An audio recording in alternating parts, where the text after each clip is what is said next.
to Lift Off Journeys. I'm here on set at the Walden Pond with Amya Dumais. Amya, thanks for joining me on today's podcast. So excited to have you here. For those of you that are just streaming this, you can't see us, but for those of you that can, here we are together on set. So this is fun. And Amya, I'm so glad you were able to come on the show.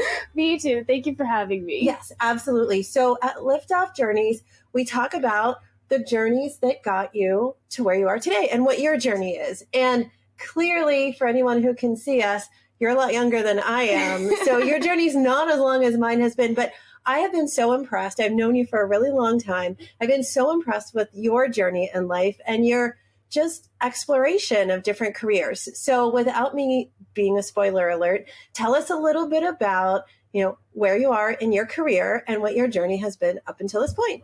Right. So I have a social media consulting firm called As Is Media. I've been doing it for about 3 years now. And, I started in social media with an internship. And from there, throughout my later college experience, that's where I realized my passion for social media. And for there, it just pursued me into moving forward with having my own business. I have always said that I wanted to be an entrepreneur. I never knew what really that was going to look like, and social media was my first outlet for that. So that is where it all began, and now here I am. I have worked with tons of clients in so many different industries, which I love because there is never a moment where I'm not learning things. And it has been amazing. I have met so many different people. They have taught me so many different things. And now we're just moving forward onto bigger and better things, trying to grow the company, hopefully getting a big team. And it's been really great. That's awesome. So I know a little bit about your story. And I think everybody listening would probably be very excited to hear about how you had an internship with a really large business, somebody in the Fortune 500s, and a time came in your life where they offered you the opportunity to work there full time and give up your dreams of having your own business, or for you to actually turn that down and start your own company. And I know that was a big decision point in your life. Will you talk a little bit about that? Because I think everyone would love to hear about that. Yeah, it was a really difficult decision. I was at a point where I was coming to my graduation. In the midst of COVID, you would think the opportunities would be endless for me, but they were not. So I was at a standpoint where I launched my business while I did have my internship.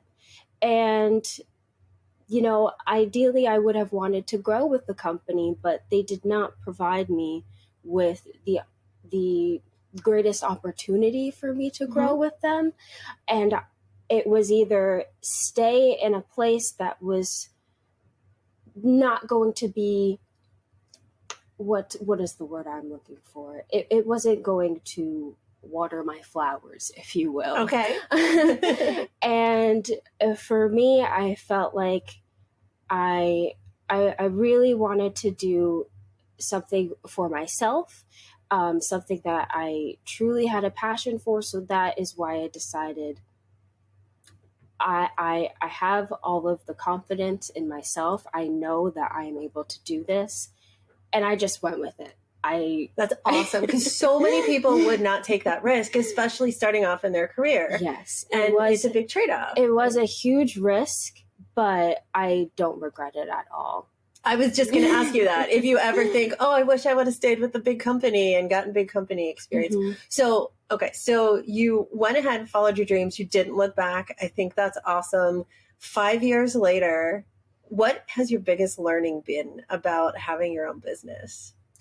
I think it has to do with knowing that you're not going to know everything, and that is okay. I feel like a lot of people, they wait until it's the right moment when they feel that they have all of this experience and expertise, but you just have to go into it knowing that it's okay to learn new things. It's okay to ask for help from other people that you see are doing similar things.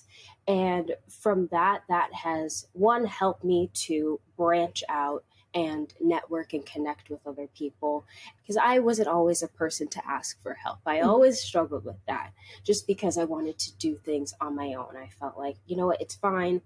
I got this. I can trust myself. But it is okay to reach out and be like, hey, I'm not sure how to navigate this specific project. Have you worked on something like this? And what was your experience with that? So go knowing that you're going to learn new things. You are going to experience different challenges, different obstacles. You're not always going to move forward. Sometimes it's going to take you back, but it's a matter of how you approach those challenges and get to the next part of the big idea. Yeah. So do you have it all mapped out in your head on where you want your business to be, or are you kind of learning and changing as you go? Yeah, I have an idea. And for me, I want to be able to have my own studio office. I want to have my team. I want to have my photography studio where I can have my clients there, and other creatives can use that as well. So there is definitely a bigger long-term picture for my business, which I brought together probably within the last year. So I'm ready for it. That's awesome. Okay, so just starting out, how did you get enough funding to get the business started? Did you borrow money? Are you bootstrapping it? Are you looking for investors? Because I'm sure a lot of listeners are wondering, well, I want to start my own thing, but how do I do it financially? Right. So reminder, I was in the midst of graduating college. My funds were not as extreme as some others that are starting out a company. I did not ask for any money. I used the small chunk of funds that I had to make it work. And I think that was probably the benefit for having an online service-based company, because when you start out, there aren't a lot of costs initially. You don't have overhead or things like that. So the spending was pretty minimal in the beginning. And in addition to that, once I started, there were a lot of people already messaging me to work with me. Mm-hmm. So it just picked up from there. So I kind of just managed it on my own and figured it out from there. So let's talk about how you got your first clients. How did you get your first clients? Because I know as I'm building Lift Off Journeys and Lift Off TV show, I'm wondering, I'm always thinking of there has to be new ways to get clients. Like how did you do it, especially just coming out of school? Right. So a lot of my clients have been through my network referrals. Okay. You being one of them. Yes. And that is where it all started.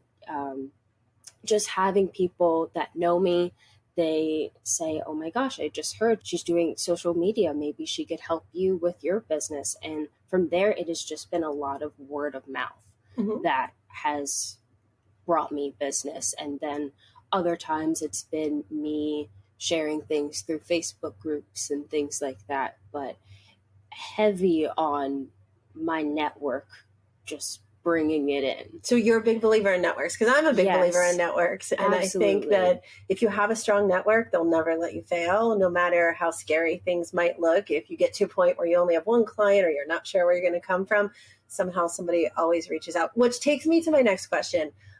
Do you believe it's luck, hard work, or both? That's a great question. I feel like it can be a mix of things. For me, I always say, speak it into existence. So whatever I'm trying to pursue, I don't say, oh, well, maybe, or, oh, I would like to. I say, I'm going to do this. And then I put forth the action plans to do that. So it's definitely a mix of all that, and also just being confident in who you are and what you do, and making sure that you have the discipline, especially when you are a solopreneur, to do it on your own and continuously work at it and grow. So in this creator economy that we're all living in, right, you're very well positioned to continue to grow and support people. Do you see yourself hiring employees, or do you see yourself finding freelancers and just supporting more like creator economy as your business grows? I see a mix of that. So ideally, in the future, I do want to have like a nice team in house, right? And then maybe for future projects, depending on the client, we'll bring in additional creators and freelancers. So, and I think you see a lot of that with even bigger businesses. They're using a mix of freelancers and those in house. So I am going to continue to move forward in doing that. And what do you think is going to happen with big brands or even smaller brands and companies that need to build their business over the next couple of years with the advent of TikTok? I know you're big on TikTok, you're big on Instagram. I've seen your reels come through. Do you feel that you're well positioned with your company to help those businesses learn how to connect with Gen Z? Mm-hmm. Yes, absolutely. I mean, me being a person that is actively in the generation, I feel like I have closer relations to be able to provide that support. I'm frequently on social media, whether it's for business or personal, and I'm always looking at new ways that businesses can use those platforms for their benefits. So I definitely think I have that take. So what do you think businesses should change immediately about the way they interact on social media right now? I think they need to let loose. When you think about it too much, you don't showcase your brand personality. And that's what our audiences are looking for. You take TikTok, you'll see bigger businesses that are using TikTok, and they're not being so stiff. They're finding very creative ways to connect with their audiences, even if it's not directly selling their product. They're building that engaging community, and from there, it's pushing other areas of their marketing. So I definitely think you have to be more personable in the way for the brand, more authentic, and just have fun with it. It's social media. Yeah. So what are your thoughts on micro influencers versus big brand influencers like the Kardashians versus traditional media? I think it's going to be relative to who your brand is. So certain brands, you don't need to have the huge influencers. You can utilize our micro influencers. I think that they should be looked at more because they could be in these different audiences that you are actually trying to connect to, that you really want to purchase your products. Sometimes with the bigger influencers, people get lost in the fact that, oh my God, it's this huge celebrity, and it kind of loses the face of what your product or service is. So in the sense of micro influencers, they can be more authentic and real when it comes to showcasing your products and what you're putting out there. All right, so crazy question. What do you think is going to happen in the metaverse? Like, have you gotten involved in that at all? Because I personally cannot envision putting on an Oculus and like going shopping at a mall through the Oculus and then having the clothes show up at my house and have that being realistic. Because if I have to choose what I'm going to look like in a virtual world, it's probably not going to be the same size clothes that I'm going to order online. But what do you think about that future? Yeah. I mean, the metaverse, it is a creation of technology. Some people are going to be into it. Me, however, I like to go into the store. I like to try on the things. So I don't think I'll be using the metaverse a lot in the ways of substituting my more real experiences for things that I enjoy. I think it's more so for entertainment than anything else. So, all right. And what advice would you give to somebody that's in college or just graduating? Because I can't believe that you've been out of school for almost 5 years. I can't either. That seems like crazy a long time to me. But so now you are in a position where you can mentor others. So what's the advice that you're going to give to someone if they wanted to be mentored by you? I would say that's a chunky question. Yeah, I know, right? I would say that you think about the ideal life that you want to have. What does that look like in terms of 3 years, 5 years, the end? What is it that you want to pursue? What are your biggest passions? What are your skill sets? And think about how you can really make that into something that is going to bring you income. And from there, like, just lay out all of your plans. Planning is going to be key. I said before, you're going to go learning things, but you also need to go in with a plan. So go in with a plan, figure out your strategy, and just do it. Awesome. Don't wait for the perfect moment. Just do it. And so last question, what do you look for advice from mentors that you seek out? I think probably how do you just continuously balance it all? Because I feel like sometimes I get a little stuck and it can be overwhelming. So how do you take those moments to make sure that you're still growing, you're still doing things, and then checking in with yourself to be like, okay, here we are, we're doing this.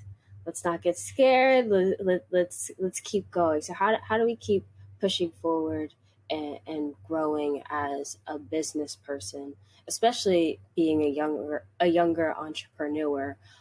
It could be a little intimidating coming into the workforce, and you have people saying, "Oh, well, they don't look past your youth." Right, sometimes. Right. Oh, I know that one. and how do you just get through that and still show, I'm the real deal. Right. Right. Awesome. Well, what advice do you have for people that are in a position where they've been in a company for a number of years, or they've been in a career for a number of years, and they're looking to make a change? Mm-hmm. And they want to follow their dreams? They listened to everything that you had to say today. They stepped back. They were like, wow, my purpose is actually this. I need to follow my dreams. What advice would you give them to get started? I would do some research as far as what it is going to entail to pursue your passion. Figure out everything that you need, the finances, the resources. Try to speak to some people that might be doing what you want to do. And then just set out your goals as far as how you're going to tackle really going for it, and then do it. I love it. I love it. Amya, thank you so much for being on Liftoff Journeys. This has been a great recap of everything you've done in your business. A lot of really good advice for people that are just starting out, people that are thinking about making a career change, and best of wishes to success for your growing business. Thank you so much for having me. I really enjoyed this. Yeah, this was great. So everybody stay tuned for more great podcasts with Liftoff Journeys. We're going to be following some really incredible stories over the upcoming week. So stay tuned.